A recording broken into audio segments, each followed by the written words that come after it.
Warahmatullahi wabarakatuh. Alhamdulillah wassalatu wassalamu ala Rasulillah wa ba'd. Saudara-saudariku, semoga kita semua senantiasa dirahmati dan dimuliakan oleh Allah Subhanahu wa taala. Semoga seluruh aktivitas yang kita jalani diberikan kelancaran dan kemudahan oleh Allah Subhanahu wa taala.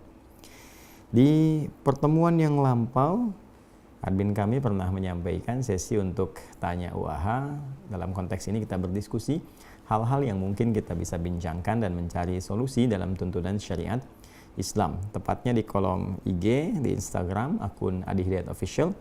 Ada beberapa pertanyaan yang sudah masuk dan memungkinkan kita memulai diskusi kita di kesempatan kali ini. Baik, kita lihat ada apa saja yang kiranya bisa kita diskusikan. Saya langsung lihat ke IG-nya, teman-teman.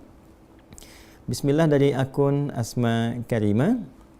Bismillah Ustadz, saya telah terkena penyakit waswas selama 3 tahun lebih, entah waswas dalam taharah maupun salat.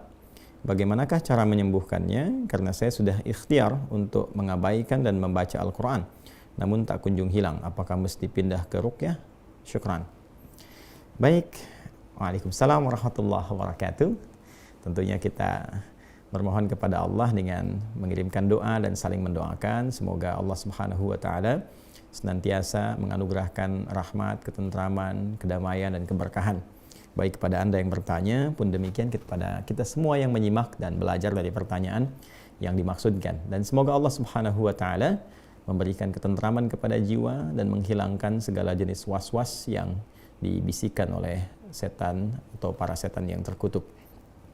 Baik, setan seperti pernah kita kaji juga dalam beberapa kesempatan, khususnya saat kajian Mira ya.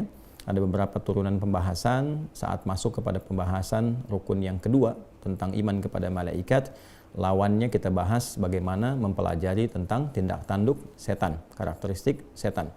Karena menariknya malaikat disebutkan 88 kali dalam Al-Quran, berbagai karakternya, kemudian juga support kebaikannya, bagaimana kita meneladaninya sampai mendekati karakteristik-karakteristik dan kemuliaan yang melekat pada malaikat itu.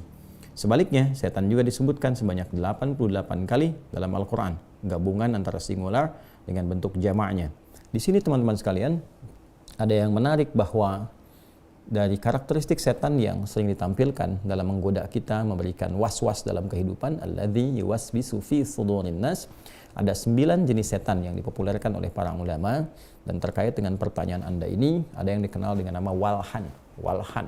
Sering juga dikenal dengan setan pembisik atau pemberi was-was dalam wudhu khususnya, atau segala yang bergantung kepada air sehingga dia memberikan bisikan-bisikan yang berpotensi bagi para manusia menghambur-hamburkan atau boros dalam menggunakan air. Dalam bahasa Arabnya itu tabdzir, orangnya disebut dengan mubadzir. Karena itulah orang-orang yang mubadzir menggunakan sesuatu yang sia-sia atau banyak menggunakan sesuatu yang tidak bermanfaat, yaitu disebut dengan orang-orang mubadzir. Dan menariknya Al-Quran menyifati orang-orang mubadzir ini dengan sifat teman karibnya setan atau dekat dengan setan. Innal mubadzirina kanu ikhwana syayatin. Dan para mubadzir itu orang yang menyia-nyiakan sesuatu, itu disebut oleh Al-Quran adalah sebagai kawan-kawannya atau dekat dengan bisikan-bisikan setan atau memenuhi godaan-godaan setan. Dalam wudhu ini terkadang setan memberikan was-was ya kepada kita yang berwudu supaya lupa dalam keadaan berapa kali kita sudah membasuh. Kemudian bahkan ada orang yang sudah berwudu bahkan diberikan was-was sehingga lupa bahwa dia telah berwudu, sehingga berwudu lagi, dan puncaknya adalah tidak mampu berhemat dalam menggunakan air atau boros dalam menggunakan air wudu. Nah, bagaimana solusinya? Allah Subhanahu wa taala yang pertama memberikan kepada kita satu ajaran, satu petunjuk di Quran surah ke-23. Silahkan dicek ya, Al-Mu'minun di ayat ke-97 sampai dengan 98. Ya, di situ kita diajarkan bermohon, berdoa kepada Allah Subhanahu wa taala dikala ingin mengerjakan sesuatu, terutama khususnya ketika ada was-was yang dirasakan. Ya, qala, kemudian hamba itu bermohon berkata pada Allah Subhanahu wa taala, Rabbi a'udzubika min hamazatis syayatin wa a'udzubika Rabbi ay yahdurun.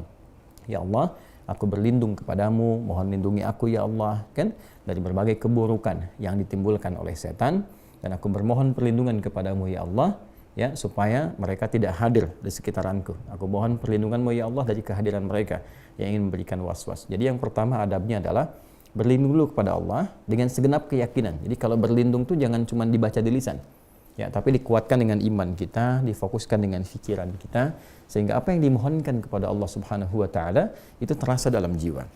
Nah, bedanya apa? Bedanya orang yang bermohon kepada Allah dengan segenap jiwanya itu akan memiliki getaran dalam kalbunya. Getaran inilah yang menggerakkan kepada bagian tubuh kita untuk merasakan kehusyuan, sehingga dari situ timbul motivasi. Ya, motivasi kuat untuk mempertahankan kebaikan dan juga pada saat yang bersamaan mencegah berbagai keburukan, termasuk melawan bisikan-bisikan setan. Itu yang pertama. Yang kedua, tentunya kita menghadirkan satu semangat keyakinan yang utuh terhadap sesuatu yang telah dikerjakan. Kaidah usul fikihnya berbunyi al-yaqinu la yuzalu bisyak. Jadi kalau sedang misalnya sudah berwudu, selesai wudu, kemudian ada was-was tadi batal atau enggak, ambil yang paling yakin dan putuskan pada saat itu. Ya, begitu Anda meyakini wudu, ya, saya masih suci, sudah tepikan berbagai macam hal-hal yang kira-kira bisa merusak keyakinan Anda, kecuali kalau ada bukti-bukti yang menunjukkan bahwa wudunya batal misalnya, maka silahkan diulang kembali. Dan yang ketiga, mempelajari tentang makna, ya, apa yang dikerjakan.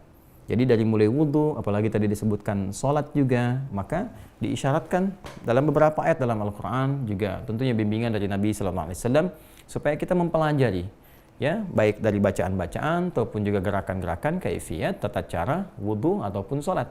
Sehingga ketika kita mengerjakan wudu sampai dengan ke sholat, lisan mengucapkan, pikiran bisa menerjemahkan, hati bisa merasakan, memaknai, karena paham apa yang diucapkan itu.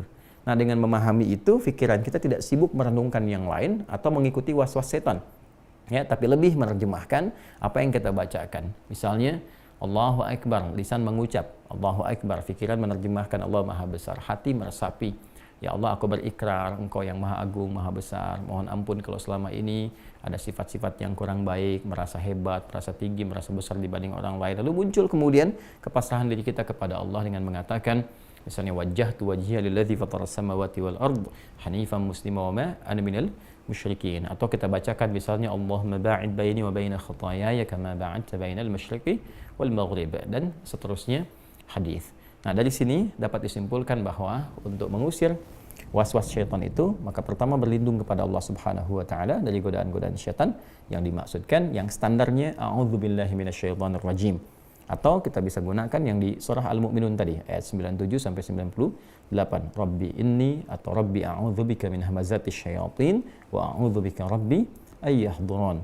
Atau kita bisa bacakan misalnya surah-surah tentang perlindungan, bisa bacakan Al-Falaq, bisa bacakan An-Nas misalnya, dan spesifik di An-Nas itu kan ada ayat yang memohon perlindungan kepada Allah dari was-was syaitan secara langsung. Alladzi yuwaswisu fi sudurin nas minal jinnati wan nas. Yang kedua, mohonkan perlindungan itu dengan segenap jiwa kita, segenap keyakinan kita. Jadi jangan sampai cuma lisannya yang bermohon tapi hatinya tidak mengikuti itu. Maka kuatkan dengan keyakinan pada jiwa sehingga apa yang kita mohonkan terasa getarannya pada seluruh bagian tubuh kita. Yang ketiga, ambil yang yakin apa yang kita kerjakan dan lupakan yang diragukan itu, segera tepikan, hilangkan, sehingga dengan pertahanan yang kuat ini, dengan meyakini sesuatu, aspek-aspek yang diragukan akan cepat terhindar dari apa yang sedang kita rasakan.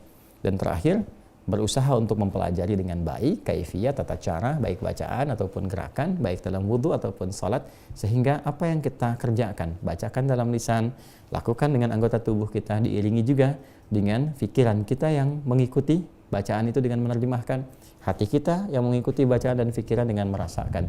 Disitulah kemudian inti kekhusyuan akan tiba. Saya kira itu yang bisa disampaikan kepada saudari kita yang tadi bertanya. Mudah-mudahan apa yang disampaikan bisa memberikan sedikit pencerahan dan bisa dipraktekkan dan menghilangkan was-was yang sedang dirasakan. Demikian saudariku Asma Karimah, semoga Allah menghilangkan was-wasnya dan mengembalikan kepada ketenangan jiwa. Terima kasih.